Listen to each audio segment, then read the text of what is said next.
De esta noche la vamos a dividir en dos. La parte 1, que es la que vamos a ver este día, que va del versículo número 1 hasta el versículo número 4. Muchas gracias. Gracias. Del versículo 1 hasta el versículo número 4. La otra parte vamos a ir del 5 hasta el 14 y ahí vamos a ver propiamente el ministerio de los dos testigos. Vamos a iniciar con una introducción a lo que es este estudio de estos personajes tan particulares del libro de Apocalipsis.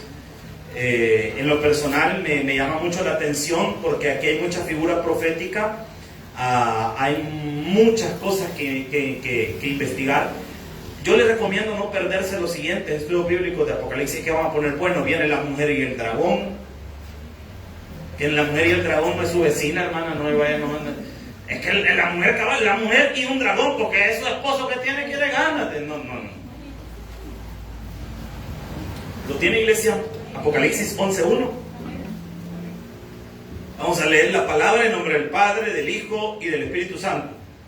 Dice la Biblia: entonces me fue dada una caña semejante a una vara de medir, y me dijo: levántate y mide el templo de Dios y el altar y a los que adoran en él.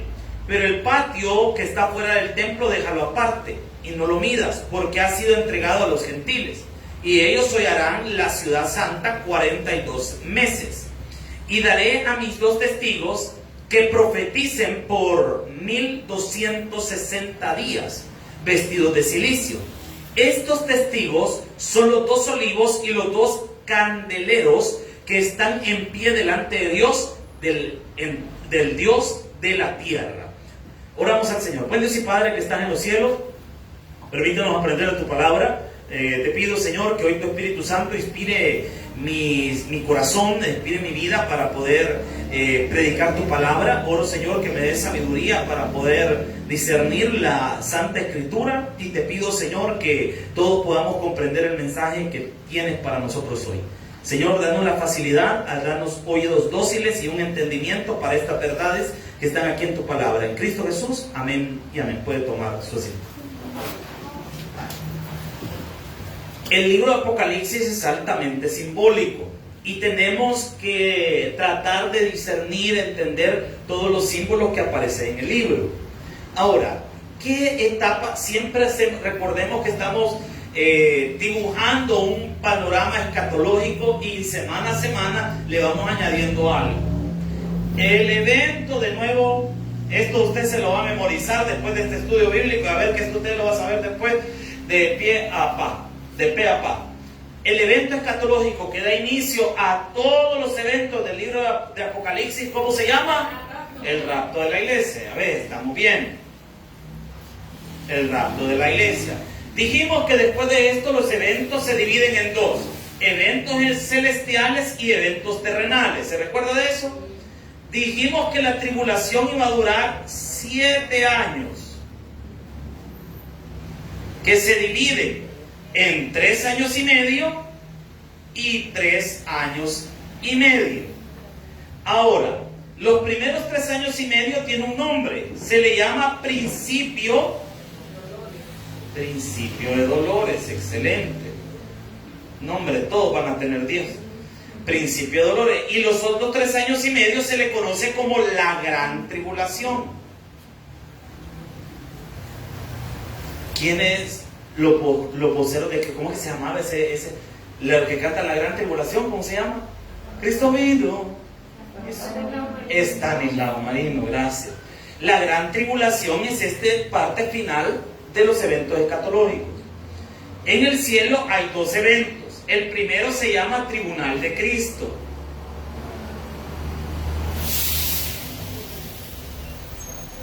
El segundo se llama la boda del Cordero. Aquí comienzan a haber ciertos eventos. Primero se abren 6 sellos.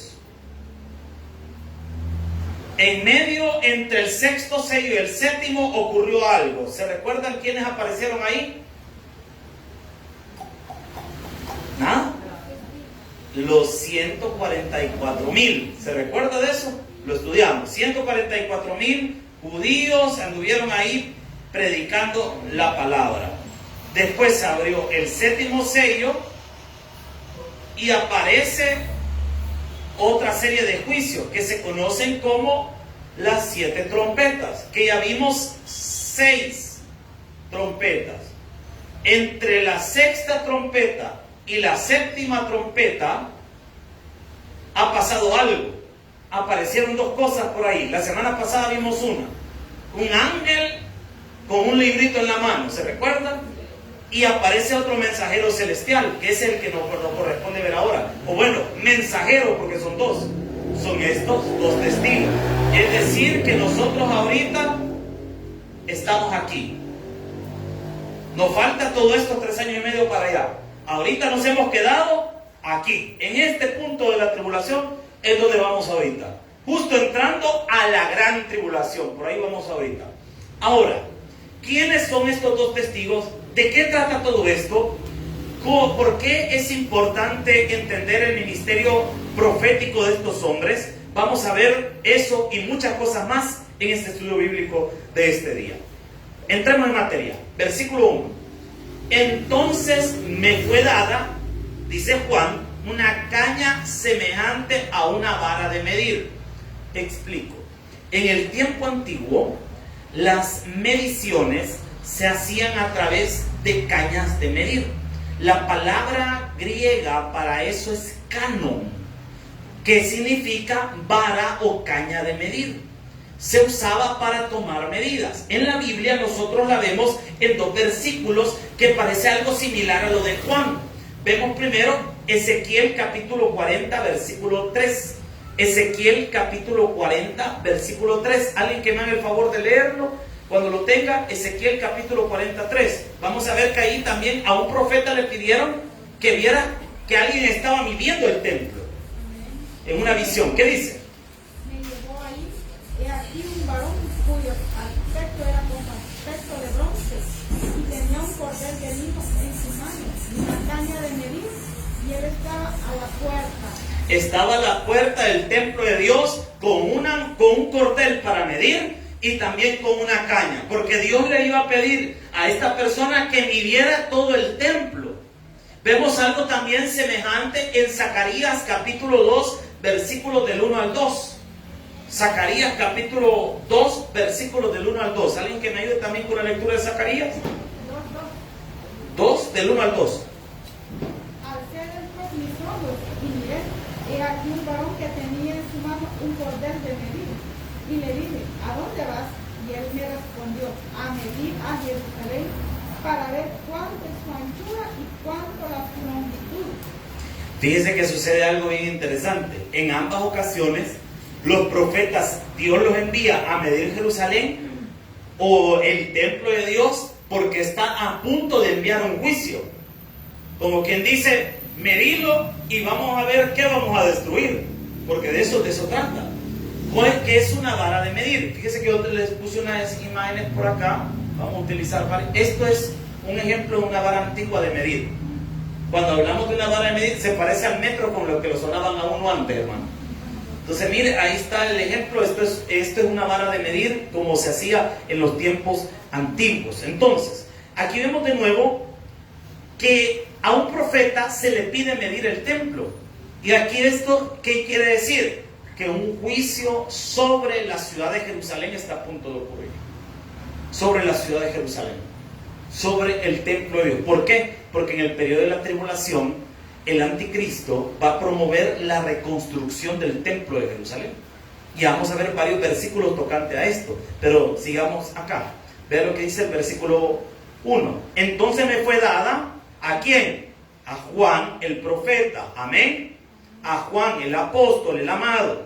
Entonces le fue dado una caña semejante a una vara de medir. Nótese la diferencia, que dice que le fue dado una caña y no una vara de medir en sí, pero igual las cañas servían para eso. Usualmente la altura de una caña de medir era de 6 metros y se solían cortar en el Jordán. Ahora, vea que más dice la palabra.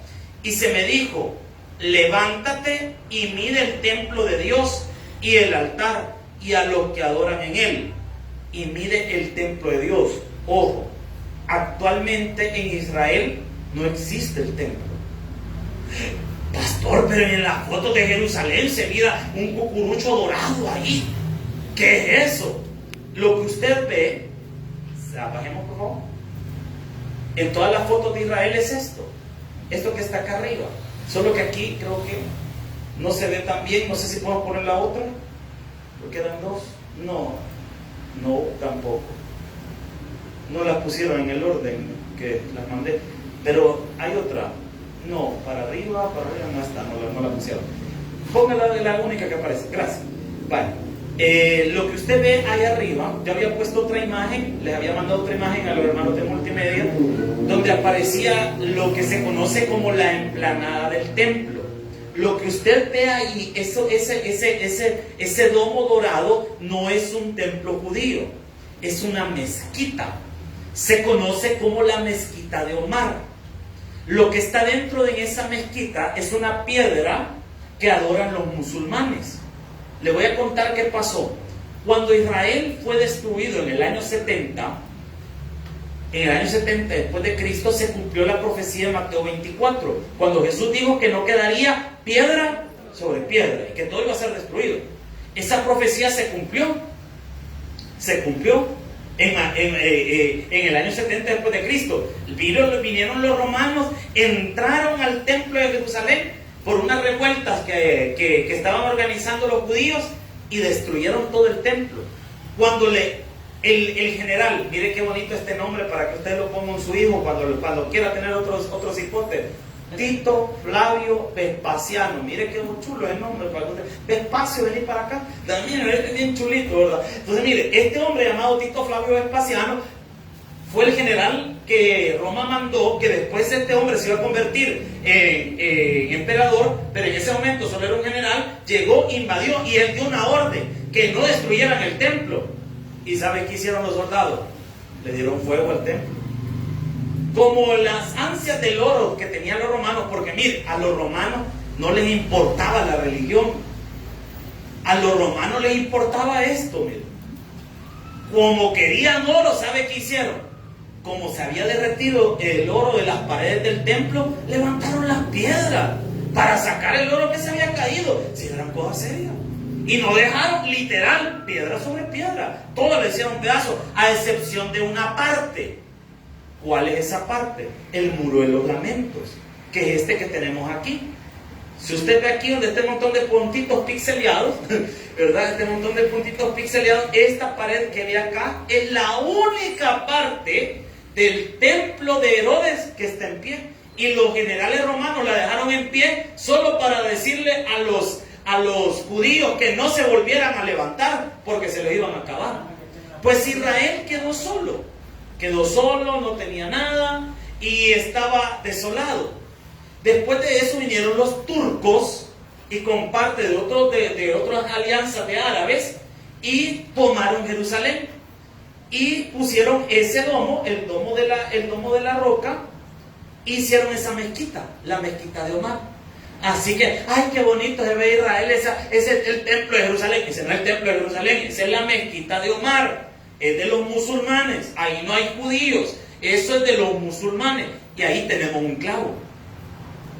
Literalmente la gente dice, los estudiosos, que Israel es el centro del mundo, porque literalmente puede estallar una guerra en cualquier momento. Los judíos quieren reconstruir su templo, tienen años de que han estado, hay escuelas de sumos de sacerdotes en Israel, y peor cuando apareció una vaca, un cordero rojo que no sé qué, y un montón de cosas que tenían que ver con el templo, y que ya mandaron a hacer todos los utensilios de oro que se iban a utilizar para el sacrificio, y todo el montón de volados, ya los tienen. ¿Sabe qué es lo único que le falta? Reconstruir el templo. Pero hay un problema, porque está esa mezquita, y los musulmanes obviamente no quieren que la quiten. Y ahí hay un pleito, porque justo donde está la mezquita de Omar, ahí estaba el lugar santo. Y ahí tenemos el problema. Pero en el periodo de la tribulación, el anticristo, como es un estratega, va a lograr unificar los pensamientos de los judíos y los pensamientos de los islámicos. Y a tal punto lo va a llevar a tener paz que los judíos van a volver a construir su templo. Esa es la imagen, gracias. Esto que ve acá, todo esto que aquí estaba el templo de Jerusalén. Encima de las ruinas del templo de Jerusalén, los musulmanes construyeron la mezquita. Encima de los restos. Pero ahí tienen un problema, porque si los judíos quieren volver a reconstruir el templo, tienen que hacerlo encima de aquí. ¿Y cómo lo hacen así? Pero en el periodo de la tribulación va a volver a ver el templo, va a volver a existir. ¿Por qué? Porque vea lo que dice el versículo número 1. Y me dijo, levántate y mide el templo y el altar y a los que adoran en él. O sea que va a volver a estar. Y no solo eso, van a volver a estar los sacrificios. ¿Por qué? El otro artefacto, si podemos volver a la presentación. Gracias. Hacia abajo. Hacia abajo. Hacia abajo. El otro lugar que aparece ahí dice que tienen el altar. Que mide el altar. El altar era esto, donde se quemaban los holocaustos. Este era el altar. Y me llama la atención porque le dice que vea a los que adoran en él. O sea que el culto judío va a volver a tener sus sacrificios y todo lo que se hacía en el Antiguo Testamento. Y vea que hay otra cosa. Versículo número 2. Versículo 2. Pero el patio que está fuera del templo, déjalo aparte y no lo midas, porque ha sido entregado a los gentiles, y ellos hollarán la ciudad santa 42 meses. 42 meses son 3 años y medio. ¿Cuáles son los patios? Hoy sí, la imagen donde estaba el templo completo. Vamos a ver. No, el que estaba ahí en la presentación. Ahí en la presentación. Gracias. Así era el templo en los tiempos de Jesús. ¿Cuáles eran los atrios que dice ahí? Los atrios de los gentiles. Le voy a explicar. Ahí había un diagrama, como un diagrama, eso, gracias, un dibujo. Esto es como digámoslo así, el diseño del templo. Tenía varios atrios. Ahí viene enumerado. Por ejemplo, el número 1 es el lugar, el Santo de los Santos, o lo que se conoce como el lugar santísimo. El punto número 2, es propiamente la estructura, el templo es vemos el lugar santo, que es la parte 2. En la parte 1 solo entraba el sumo sacerdote una vez al año. Podemos ver en la parte 3 el altar de los sacrificios, que es el que le mandaron a medir a Juan, que es el que estaba aquí afuera. Podemos ver en el punto 4 mesas para cortar y lavar la carne de los sacrificios, que se ponían por allá. El patio de los sacerdotes, que es toda esta área de acá en el número 5. El número 6 es el patio de Israel, donde los hombres judíos llegaban a dejar sus ofrendas y todo, aquí en el número 6. Y fíjense que es bien interesante, Jesús caminó por acá, porque en varias ocasiones vemos a Jesús enseñando en el templo, y lo tenemos por este lado. De ahí, el patio 7, que es el patio de las mujeres, que lo compartían con los atrios de los gentiles. ¿Dónde dónde eran los atrios de los gentiles? También tenemos una imagen. Vamos a ver si aquí está. En esta parte de acá, este era el atrio de los gentiles, donde le están diciendo a Juan que no lo mida.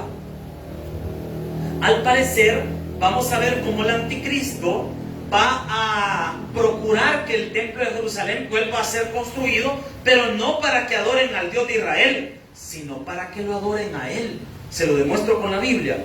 Vea por favor conmigo, vamos a ir primero a Daniel, libro de Daniel, capítulo 9, versículo 24. Libro de Daniel, capítulo 9, versículo 24.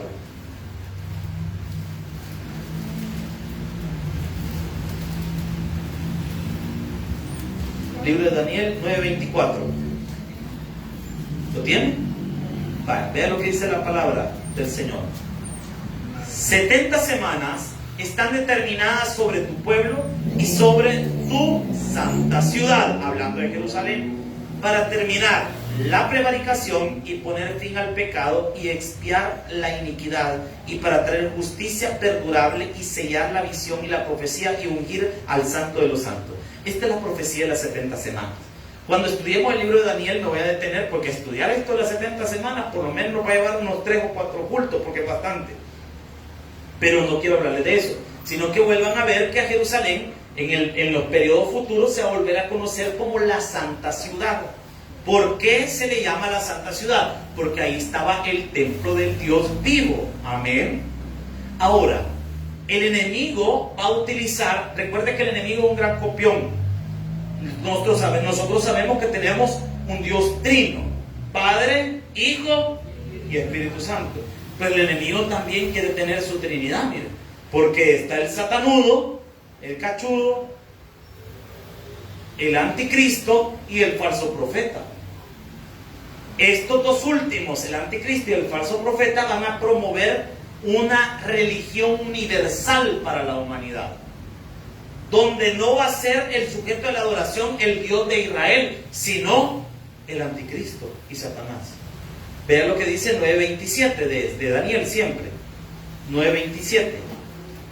Y por otra semana confirmará el pacto con muchos. Ese es el pacto que el anticristo va a hacer con la nación de Israel, donde va a pactar con ellos para que se pueda reconstruir el templo, para tener un ambiente de paz y tranquilidad en Jerusalén. Mire, pidámosle a Dios que algún día el Señor nos permita viajar a Israel. Sé que es bien bonito y todo, un montón de cosas. Pero cuando usted llega a Jerusalén, le advierten a usted que hay que tener cuidado, porque en cualquier momento puede haber un conflicto. Usted va a Israel y va a ver los soldados ya listos para agarrarse en cualquier momento. Están con unos fusiles puestos. ¿Por qué? Porque en cualquier momento puede estar y se dan disturbios entre judíos y musulmanes.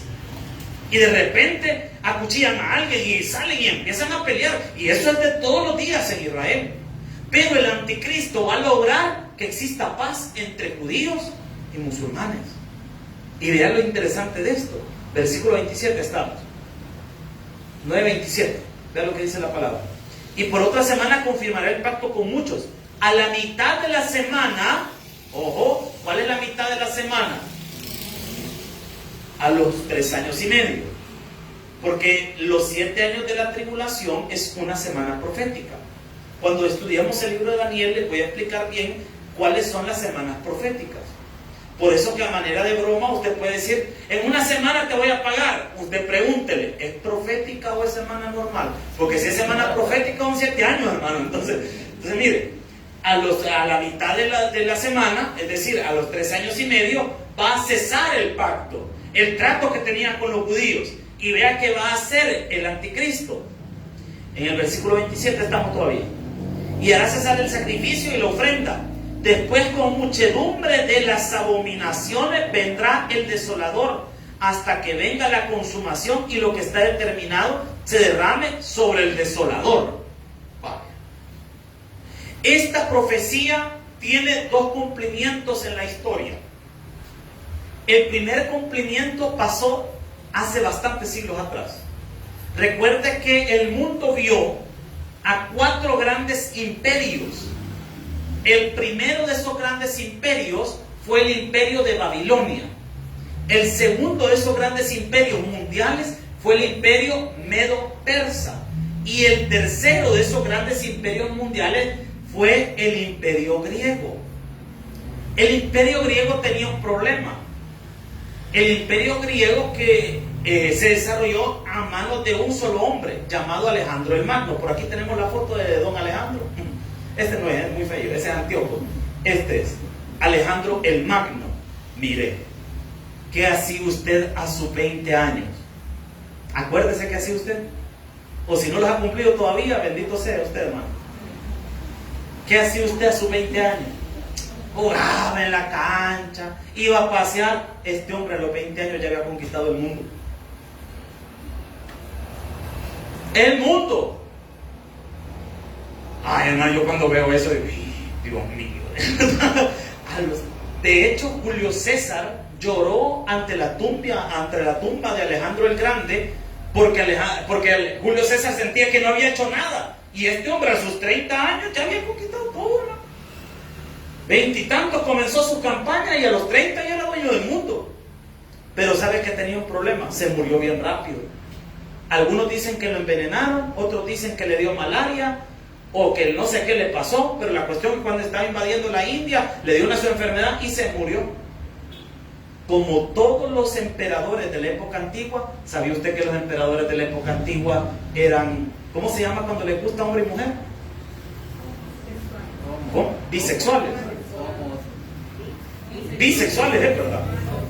Es que homo es que le gusta mismo, y bien saben ustedes, arrepiéntanse. Entonces, la mayoría de los emperadores y de los reyes antiguos eran bisexuales. Por eso no le anden poniendo nombres de emperadores a los niños. Si usted conoce un César, no mentira, mire, aquí este es tremendo. Tenía 4 generales que también eran sus novios. Y cuando este se murió, los 4 novios comenzaron a pelearse para ver quién iba a ser el rey. Es como que si yo me muriera, vaya, para que me entiendan, y empiezan los predicadores, ¿a quién va a ser el pastor? Yo voy a ser el pastor para decir, no, yo no, el bobo muy feo, y vos no, yo tampoco, y por qué y empiezan a pelearse para ver quién es el más alza de todo. Eso le pasó a Alejandro. Los 4 generales se pelearon. Ya me va a entender por qué le estoy contando esto. Y se dividieron el imperio. Al final no pudieron ganar si se dividieron el imperio. Por ahí había una imagen de un mapa, creo que está abajo de Alejandro. Tendría que estar abajo, no la pusieron tan bien. Gracias. El imperio griego se dividió en 4. ¿Cómo eran los nombres de los generales? Les voy a contar. Uno se llamaba Casandro, Lisímaco, Seleuco y Ptolomeo. Estos eran los 4 amantes de Alejandro. Casandro se quedó con la parte de Grecia, Lisímaco con parte de Asia Menor, pero lo que nos interesa a nosotros este día son los últimos 2, Seleuco y Ptolomeo, cuyas descendencias van a pasar peleándose toda la historia. Se lo voy a dibujar acá. Se lo voy a dibujar acá, más o menos el mapa, para que me entienda qué pasó aquí. Y por qué estoy contando esto, y por qué tiene que ver con la abominación desoladora, y por qué tiene que ver con el anticristo. Ya me va a entender. Vale. Acá tenemos, voy a tratar de dibujar algo que no soy muy bueno dibujando, lo acepto y disculpen.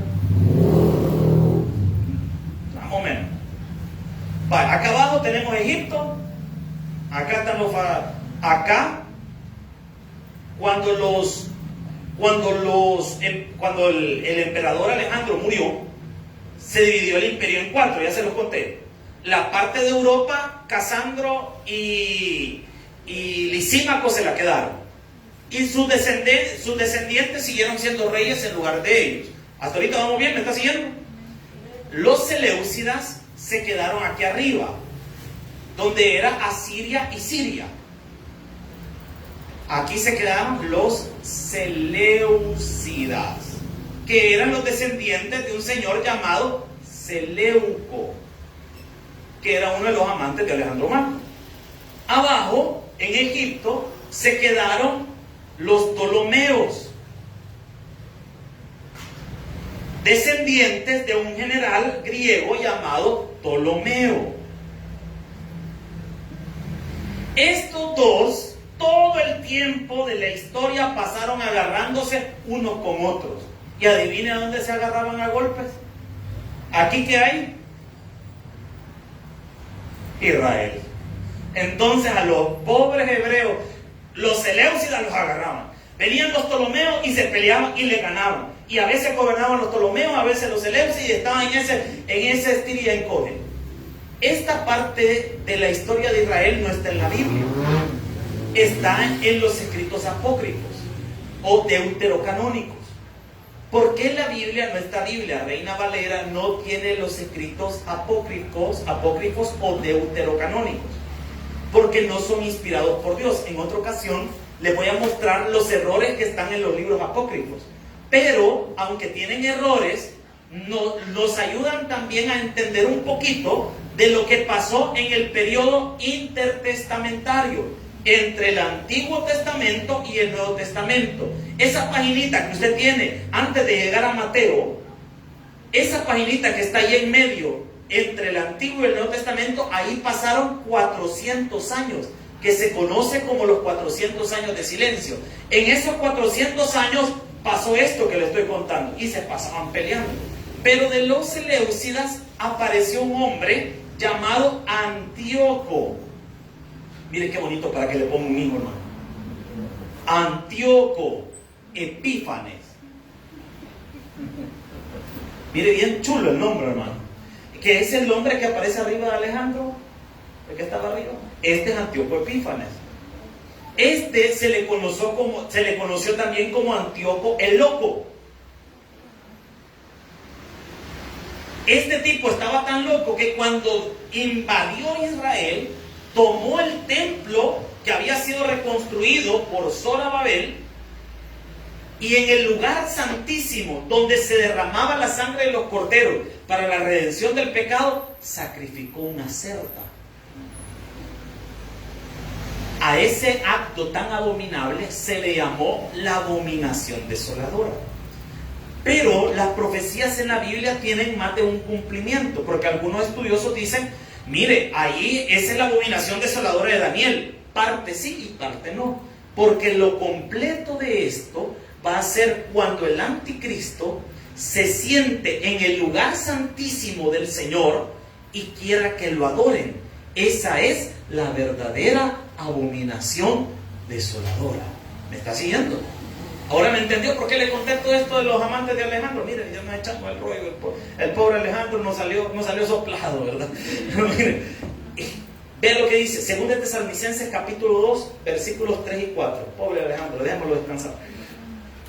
2 Tesalonicenses capítulo 2 versículos 3 y 4. Segunda carta a los Tesalonicenses capítulo 2 versículos 3 y 4. Aquí va a ver esto de lo que le estoy contando, que el anticristo va a querer ser adorado en el templo de Jerusalén. 2 Tesalonicenses capítulo 2 versículos 3 y 4. ¿Lo tienen? Amén. Vea lo que dice la palabra.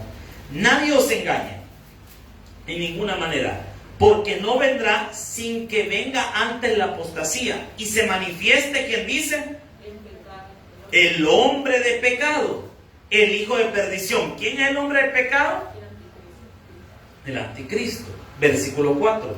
El cual se opone y se levanta contra todo lo que se llama Dios o es objeto de culto. Nótese esa última parte, es objeto de culto. Tanto que se sienta, ¿a dónde dice? ¿Como quién? Haciéndose pasar. O sea que en el periodo de la tribulación, a la mitad específicamente, si tomamos la narración de Daniel, el anticristo va a romper el pacto que hizo con los judíos y los árabes y toda la alianza que hizo, y él se va a sentar en el trono y se va a hacer pasar por Dios. Y obviamente ahí eso va a brotar una gran guerra y un gran relajo, que es justamente donde aparecen los dos testigos. En ese momento que está ese gran relajo, que el anticristo se ha sentado en el trono de Dios y quiere que lo adoren, en ese momento aparecen los dos testigos. Y aquí empieza ya nuestro relajo. Miren, esto es bueno. A ver lo que dice. Volvamos a Apocalipsis. Vamos al 11.3. Apocalipsis 11.3. Vean lo que dice la palabra. Y daré a mis dos testigos que profeticen por 1260 días vestidos de silicio. Eso equivale, si lo ponemos así, vale. Si lo queremos estudiar y queremos analizar quiénes son estos dos testigos, vamos a dividir el versículo 3 de nuevo en partes. Primero, ¿quiénes son los dos testigos? ¿Y qué es lo que van a estar haciendo? ¿Quiénes son estos dos testigos y qué van a hacer? Primero hay que estudiar las profecías del Antiguo Testamento, porque estos dos testigos fueron profetizados en el Antiguo Testamento. Quiero que me acompañe y vea, por favor, Zacarías capítulo 4, versículos 2 y 3. Zacarías, Antiguo Testamento, profeta menor. Se puede ir a Mateo y va despacito retrocediendo, ahí lo va a encontrar. Zacarías capítulo 4, versículos 2 y 3. ¿Está aprendiendo, iglesia? Vale, Zacarías capítulo 4, versículos 2 y 3. Vea lo que dice la palabra del Señor. Y me dijo, ¿qué ves? Y respondí, he mirado y aquí un candelabro de oro con un depósito encima y sus 7 lámparas encima del candelabro y 7 tubos para las lámparas que están encima de él, y junto a él 2 olivos, el uno a la derecha del depósito y el otro a su izquierda. Vale, Zacarías tiene una visión. Él ve primero, y esto mire, bien interesante, él ve un menorá, que es esa imagen que tenemos nosotros ahí atrás. Ese es el menorá, el candelabro. Él ve un menorá. Yo le dije que soy buenísimo dibujando, ¿verdad? Él ve un menorá. Voy a dibujar aquí. Ay, disculpen miren qué bonito, ¿verdad? No me quedó tan feíto, hermano. Y dice que ve 2 ramas de olivo a los lados. No sé cómo dibujar una rama de olivo. Bueno. Sí, mire, disculpe, yo soy bien especial, hermano. Mira. Ahí está, igualito.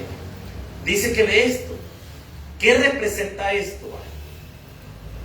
Vemos que aquí en el contexto de Zacarías, recuerde que las profecías tienen doble cumplimiento, amén, o múltiples cumplimientos. En materia profética vemos que algunas profecías se cumplen varias veces y en diferentes épocas.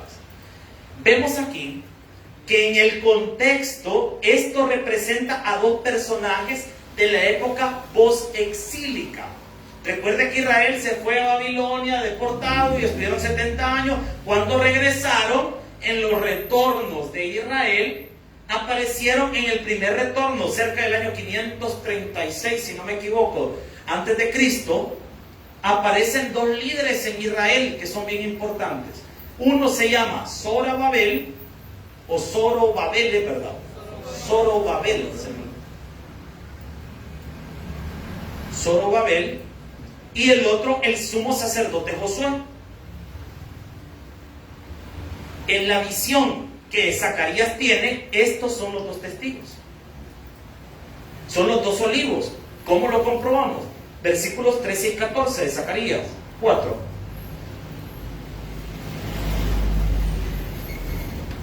Vea lo que dice. Y me respondió diciendo, ¿no sabes qué es esto? Y dije, Señor mío, no. Y él dijo, estos son los 2 ungidos que están delante del Señor de toda la tierra. Versículos anteriores había mencionado a Zorobabel, y la mayoría de intérpretes dice que el siguiente es Josué. O sea, son estos 2. Pero en el libro de Apocalipsis, los 2 testigos no son estos personajes. Entonces surge la pregunta del mío, ¿quiénes son estos 2 testigos? Hay algunas hipótesis de quiénes pueden ser, y lo vamos a estudiar esta noche. Quiero ver, ¿todavía tengo tiempo? Sí. Y vamos a estudiar quiénes son estos 2 testigos. ¿Quieres saberlo? Sí, ¿verdad? Vamos a ver. Primera teoría, Enoc y Elías. ¿Por qué se cree que los 2 testigos pueden ser Enoc? Gracias, esa era la tabla de los que retornaron. Muchas gracias. Ahí puede ver en esa tabla, perdón si es esta la que tengo que señalar, es que se me olvida siempre. Entonces, ahí puede ver que estas son los 3 regresos de los judíos desde Babilonia a Israel. En el primero vemos a Sespasar, Zorobabel y Yeshua. Este Yeshua es Josué, es el mismo Josué. Podemos ver ahí a Zorobabel, que fueron los líderes de los primeros retornos desde Babilonia hacia Israel. Zacarías lo profetiza y los pone como los 2 olivos que están delante de Dios. El escritor evangelista Juan, que ahora lo tenemos como el profeta del libro de Apocalipsis, el escritor del libro de Apocalipsis, él retoma esta figura de los 2 olivos, hablándonos de 2 personajes que, al igual que estos, fueron los líderes de Israel en un periodo de gran importancia.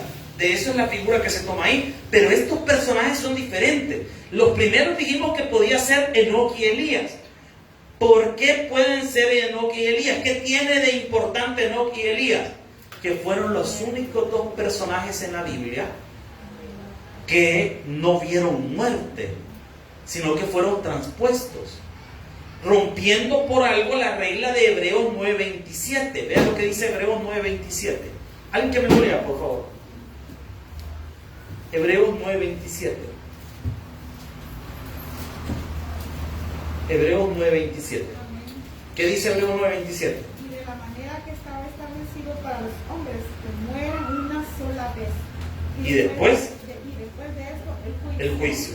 Hay una regla, hay una regla que está establecido para los hombres, que mueran una sola vez y después el juicio. Para nosotros, nuestro juicio ya fue en la cruz del Calvario, porque Jesús murió por nosotros. Está establecido para los hombres. Pero vemos en la Biblia dos particularidades, dos personajes que no murieron, sino que fueron transpuestos. El primero de ellos fue Enoc. Lo encontramos en Génesis capítulo 21, versículos del 5:21, perdón, Génesis 5:21. Génesis 5:21. Dice la palabra: vivió Enoc 65 años y engendró a Matusalén. Mire, si usted no ha tenido hijos todavía, no se preocupe, mire hasta los 65. Así que los que no hemos logrado tener hijos, no se preocupe, todavía estamos bien jóvenes, hermano, porque este lo logró a los 65. Fíjate lo que dice la palabra: y caminó Enoc con Dios después que engendró a Matusalén 300 años y engendró hijos. Ahí tuvo más. Y fueron todos los días de Enoc 365 años. Y ve el versículo 24. Caminó pues Enoc con Dios. ¿Y qué dice? Porque Dios se lo llevó. ¿Cuándo murió? Se lo llevó Dios. Entonces dicen algunos, como nadie puede romper esta regla, esto Enoc todavía no ha muerto. Dios lo tiene, dice, a saber dónde, allá guardadito para el periodo de la tribulación.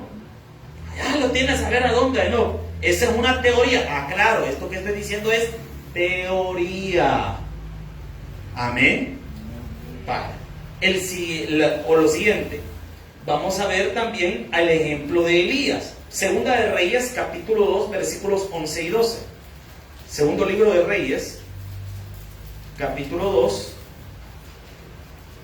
versículos 11 y 12. Vean lo que dice la palabra del Señor. Segundo libro de Reyes, si ya lo encontró, espéreme que yo lo estoy buscando todavía. Segundo libro de Reyes, capítulo 2, versículos 11 y 12. Vean lo que dice la palabra.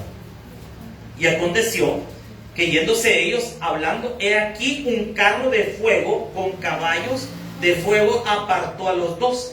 Y Elías, que dice, subió al cielo en un torbellino. Y viéndolo Eliseo, clamaba: Padre mío, carro de Israel y su gente de a caballo. Y nunca más le vio. Y tomando su vestido, lo rompió en dos partes. Mire qué interesante esto. Igual estaban hablando, en un momento Dios le dijo a Elías que se lo iba a llevar. Y Eliseo como que entendió que algo le iba a pasar a Elías y comenzó a seguirlo. Eliseo lo hacía a un lado, Elías lo hacía a un lado y Eliseo insistía en estar con él, Al final Eliseo le pide algo a Elías, le dice que le dé una doble unción de su espíritu, de él. Y le dice: dura cosa me has pedido, cosa difícil, pero si el Señor te lo da, cuando yo me vaya y si me ves, es que el Señor te ha contestado. Y al final, pues así fue. Vio como Dios se llevó a Elías. Entonces Elías también fue transpuesto. Y hay una profecía en Malaquías, que esa no la vamos a ver, solo anótela ahí, Malaquías 4:6, donde se promete que Elías iba a volver. Entonces ahí tenemos un problema. La gente dice, bueno, tenemos a Enoc y Elías, dos posibilidades de que pueden ser estos personajes, los que aparezcan en el periodo de la tribulación. Hay otros dos también que se mencionan, que uno de los que ya mencionamos antes y otro más, Elías y Moisés. ¿Por qué se cree que pueden ser estos dos testigos, Elías y Moisés? Elías ya dijimos, ¿verdad? Fue traspuesto y todo eso. Pero ¿por qué Moisés? Deuteronomio capítulo 34, versículo 6. Primer dueto dijimos que era Elías y Enoc. El segundo es Elías y Moisés, que es otra hipótesis. Deuteronomio 34, número 6. 34.6 de Deuteronomio. Vea lo que dice la palabra, 34.6. Y lo enterró. ¿Lo tiene 34.6? Y lo enterró en el valle, en la tierra de Moab, frente de Bet Peor. Y ninguno conoce el lugar de su sepultura hasta hoy. Esa es la muerte de Moisés. Y hay un detalle interesante que dice la Biblia, y lo enterró. ¿Quién lo enterró? Dios. Dios lo enterró. Y hay otra cosa interesante con el cuerpo de Moisés que aparece en el libro de Judas. Judas, versículo 9. Búsquelo, por favor. Solo tiene un capítulo, por eso versículo 9 nada más. Judas 9. O sea, ya está casi llegando a Apocalipsis. Judas 9. Vea lo que dice la palabra del Señor. Judas 9. ¿Lo tiene? Judas 9. Búsquelo, que ya casi nos termina el tiempo. Lástima. Judas 9. ¿Lo tiene? ¿Lo tiene, iglesia? ¿Tenemos todo? Pero cuando el arcángel Miguel contendía ¿con quién? Disputando con él por el cuerpo de ¿quién dice? Porque el diablo estaba interesado en el cuerpo de Moisés. ¿Y por qué Dios envió un arcángel a proteger el cuerpo de Moisés? Por eso es que algunos teólogos dicen que Dios en el periodo de la tribulación va a resucitar a Moisés. Y hay otra cosa interesante, que a favor de creer que son Moisés y Elías. ¿Quiénes aparecieron en la transfiguración de Jesús? Moisés y Elías. Se lo muestro a través de la Biblia. Mateo capítulo 17, versículo 3. Mateo 17, 3. Mateo 17, 3. ¿Se recuerda cuando usted iba a aquellas procesiones allá en Semana Santa y había en la transfiguración? No, en agosto, yo te me acuerdo, fue en agosto, pero fíjese que la representación está tan mala, porque lo bajan, aparece como encima de un mundo, ¿verdad? La imagen representando lo bajan con su vestido rojo y sale como un vestido blanco. Es una transfiguración, eso es lo que pasó aquí en Mateo 17. Pero vea lo que dice el versículo 3. He aquí, les aparecieron Moisés hablando con él. Vea qué interesante. Moisés y Elías juntos. Cuando Jesús se transfigura, dice que se llevó a 3 de sus discípulos. Y cuando está el Señor mostrando su gloria, aparece hablando con Moisés y con Elías. La garantía de las promesas de Dios cumplidas. Moisés y Elías están hablando con Jesús. Pedro queda tan impactado de esto que le dice Pedro al Señor: Señor, hagamos tres champitas, una para vos, otra para Moisés y otra para Elías. Imagínense que la gloria de Jesús fue tan hermosa que el brother no está pensando en él, Pedro. Pedro dice: para ustedes tres, aquí no queremos estar viendo. O sea, la gloria de Dios mostrada ahí. Y aparecen Moisés y Elías juntos. Estas son teorías nada más, ¿verdad? La Biblia no dice eso, no dice que sean Moisés y Elías. No dice eso. Pero ¿qué podemos decir nosotros? ¿Cuál es la teoría más aceptada o más sustentada o con más respaldo?